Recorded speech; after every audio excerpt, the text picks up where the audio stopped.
फूला बाग मिनटों में ताराज। हजरत ईसा अलैहिस्सलाम के आसमान पर उठा लिए जाने के थोड़े ही दिनों बाद का वाक़या है कि यमन में सना शहर से 2 कोस की दूरी पर एक बाग था जिसका नाम जरदान था।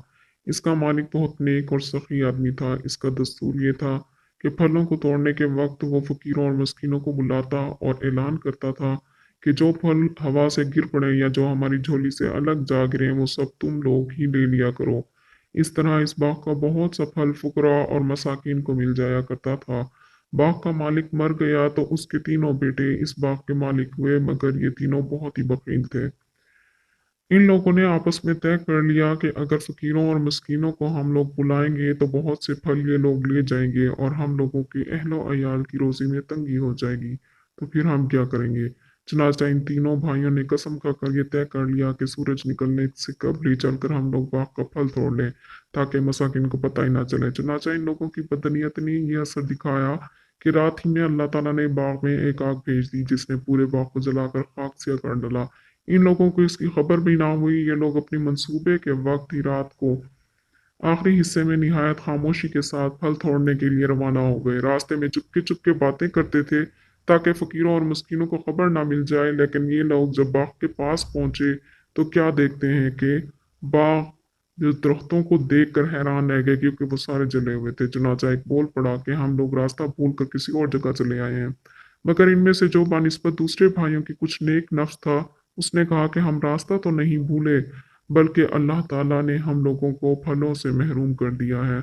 लिहाजा तुम लोग खुदा की तस्बीह पढ़ो। तो उन सब ने ये पढ़ना शुरू कर दिया, सुबहान रब्बिना इन्ना कुन्ना ज़ालिमीन।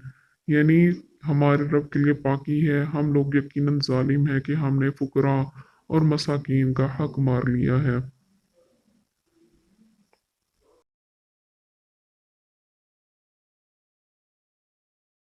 फिर वो तीनों भाई एक दूसरे को मलामत करने लगे और आखिर में ये कहने लगे,